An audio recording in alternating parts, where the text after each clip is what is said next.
Bapak Erick Thohir, semua pemain timnas Indonesia setelah usai ya.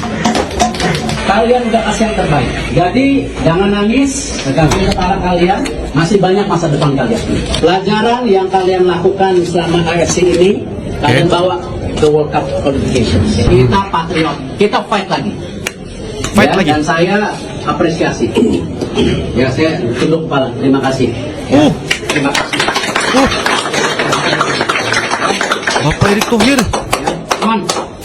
Guys, kalaulah dilihat dari segi contoh ya guys, saya lihat Bapak Erick Thohir ini adalah sebagai seorang sosok yang bukan setakat sebagai ketum ya, ataupun PSSI, sebagai seorang yang ada kepimpinan. Beliau sentiasa berada di mana-mana guys ya, bersama dengan pasukannya timnas Indonesia, terutamanya U23 untuk Piala Asia FC 2024 ini ya. Walau bagaimanapun timnasnya kalah dan sebagainya, tetapi apa yang saya dapat perhatikan dengan Bapak Erick Thohir ini, beliau sangat-sangat ya memberikan suntikan semangat kepada timnas Indonesia ya, sama ada kalah, menang dan sebagainya, tetap bersama-sama, dan itu seharusnya kita ambil sebagai contoh yang terbaik, karena Bapak Erick Thohir ini sebagai seorang yang sentiasa menampilkan diri, menunjukkan diri agar beliau ini sentiasa bersama-sama dengan pasukan timnas Indonesia. Itulah yang bagi saya sangat salut ya kepada Bapak Erick Thohir ini. Bukan seperti yang lain ya guys ya. Kalau dilihat di mana-mana pun tidak dapat memberikan penampilan ataupun bersama-sama dengan pasukannya, sekadar hanya duduk di kantor saja guys ya, duduk di kantor ya, memberikan arahan, lepas tu tanya bagaimana perlawanan itu, ini kalah macam mana, menang kah. Itu bukanlah sebagai seorang sosok yang mempunyai jiwa ya bersama-sama ataupun memahami erti perjuangan pasukan itu sendiri. Jadi bukanlah orang yang duduk hanya di kantor ataupun cukup bulan ya, cucuk di apa ini, ambil kad ATM, cucuk ada di rekeningnya dan itulah ya, ambil dan sebagainya. Jadi bukanlah menampakkan gambaran yang sebenarnya. Jadi guys, saya sebenarnya sangat salut buat Bapak Erick Thohir ini, karena beliau sentiasa bersama-sama dengan pasukan timnas Indonesia. Itulah ya kenapa saya melihat sebagai seorang untuk dijadikan sebagai contoh,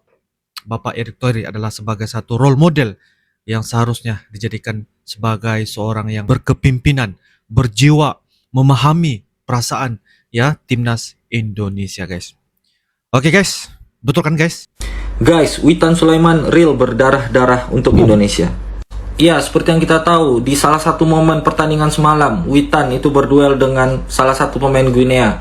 Dan diketahui melalui replay itu Witan diseruduk guys kepalanya dengan kepala pemain Guinea, yang mengakibatkan kepala Witan itu berdarah guys, dan menyebabkan kepala Witan itu mendapatkan 5 jahitan guys akibat adu banteng dengan kepala pemain Guinea.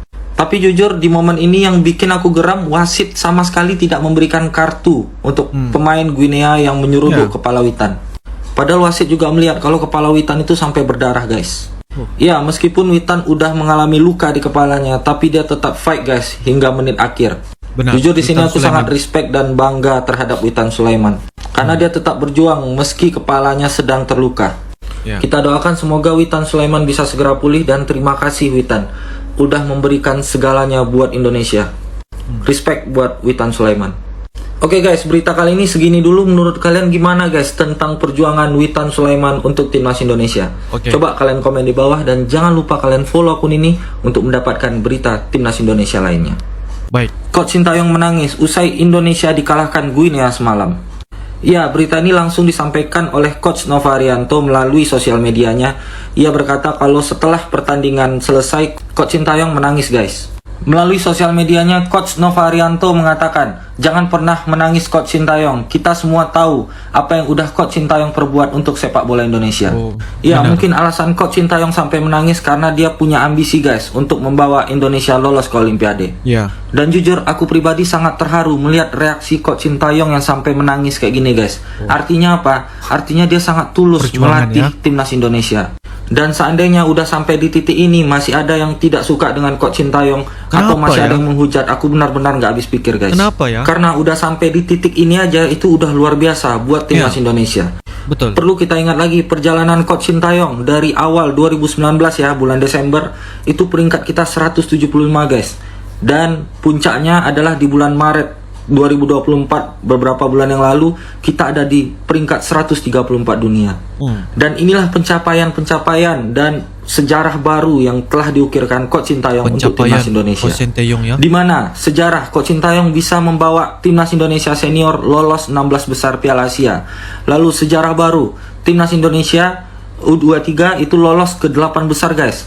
Dan sejarah baru lagi timnas Indonesia Piala Asia U23 itu lolos ke 4 besar. 4 Dan besar. beberapa sejarah lainnya. Jadi kesimpulannya adalah walaupun kita gagal masuk Olimpiade, tapi percaya guys, ini sejarah buat kita. Kita Sejarah. terbaik nomor 4 di Asia saat ini. Semua itu berkat Sintayong guys, dan tentunya Pak Erick Thohir beserta jajaran.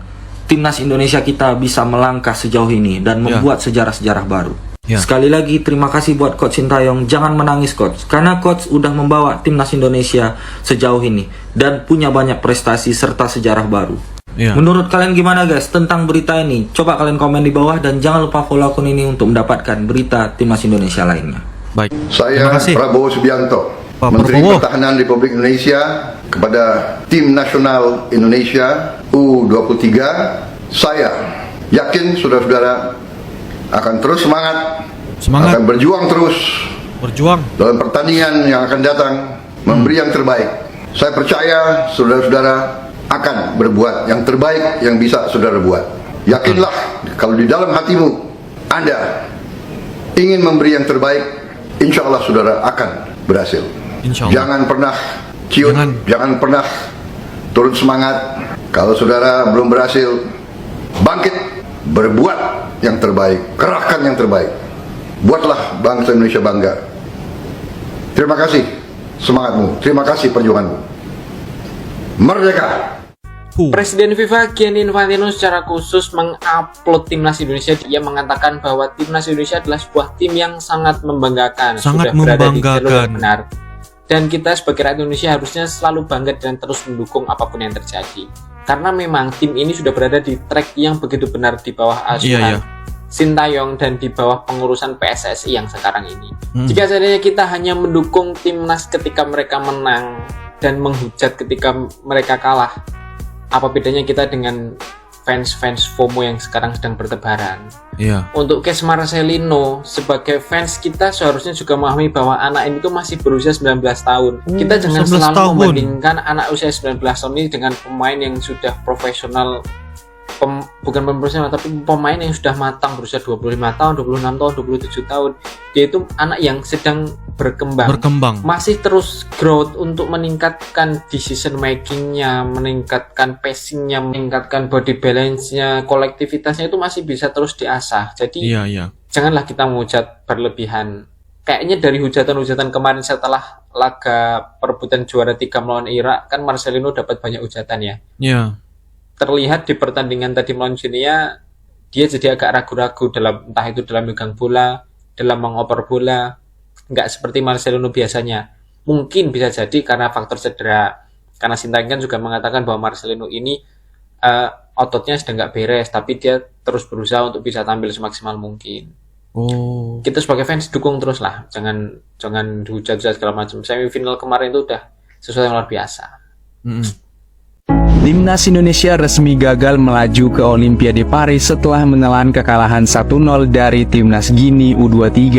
Dalam laga ini, sebenarnya Timnas Indonesia udah berjuang sangat keras cuy.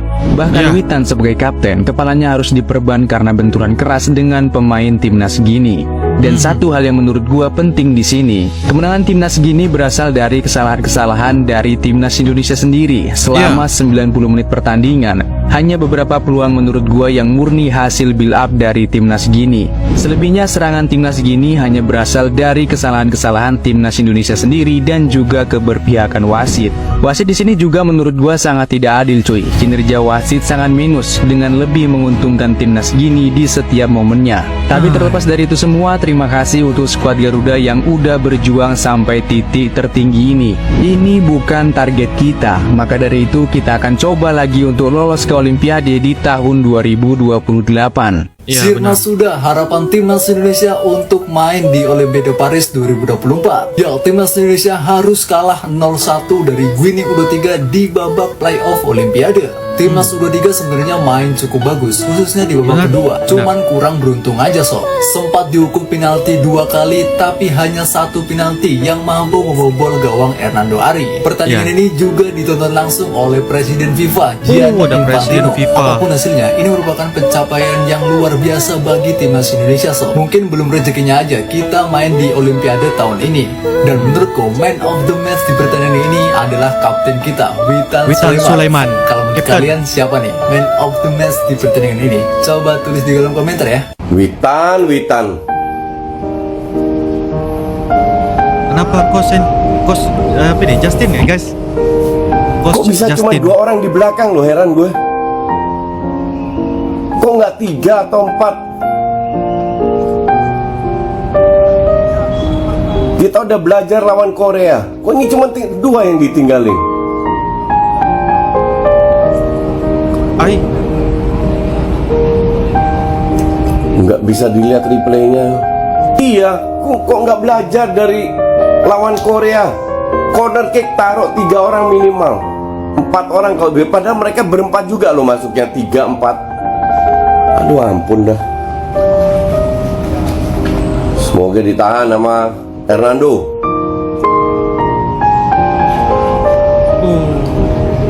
Ini mau riba yang cetak gol.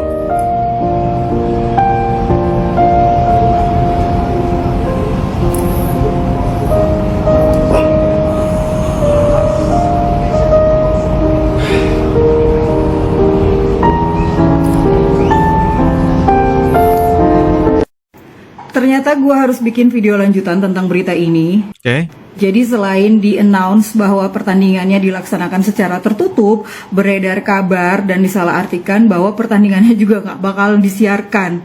Nah loh. Tapi tadi gue ubek-ubek informasi dan ada beberapa perkembangan tentang kenapa alasan FIFA menutup pertandingan ini. Jadi cuma bisa dilakukan secara tertutup tuh alasannya selain security reason tuh apa aja. Nah gue jabarin ya. Alasan pertama adalah Clairefontaine ini adalah private property, jadi tempat training centernya timnas Prancis.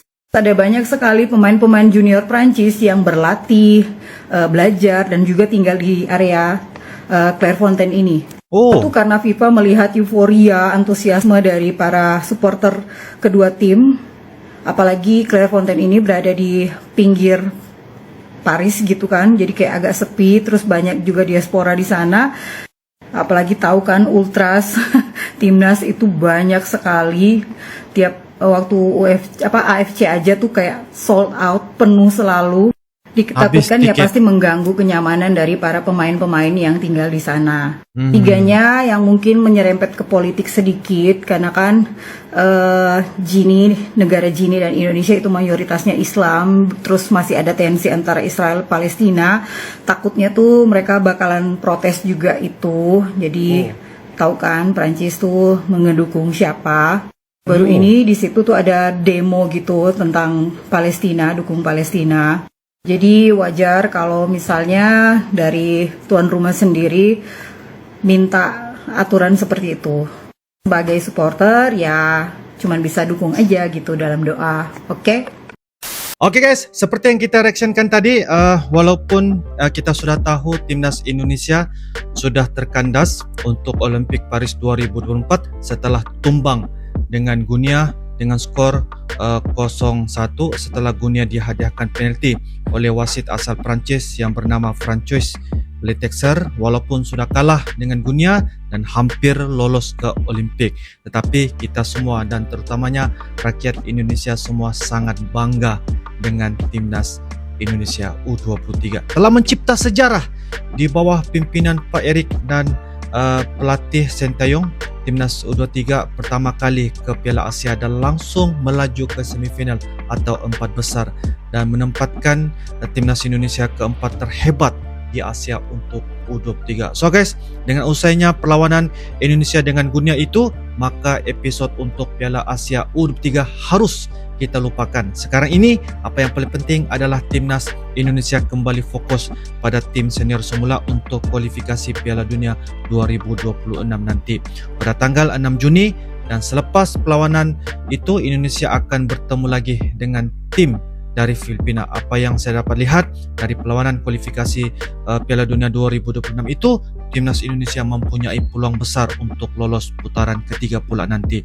So guys, apapun, tahniah timnas U23 karena membuat kita semua di ASEAN rasa bangga dengan Anda. Jadi guys, apapun ini adalah merupakan salah satu yang harus kita bangga dan harus kita letakkan titik semangat dan berikan perjuangan dan semangat perjuangan kepada timnas U23. InsyaAllah kita akan coba lagi, dan apa yang dikatakan oleh Bapak Erick Thohir, kita perlu fight lagi, kita perlu coba lagi, kita perlu usahakan lagi untuk demi memartabatkan sepak bola yang berada di Indonesia. Menurut kalian bagaimana? Silakan tulis di ruangan kolom komentar. InsyaAllah kita akan bisa ketemu lagi di video-video akan datang.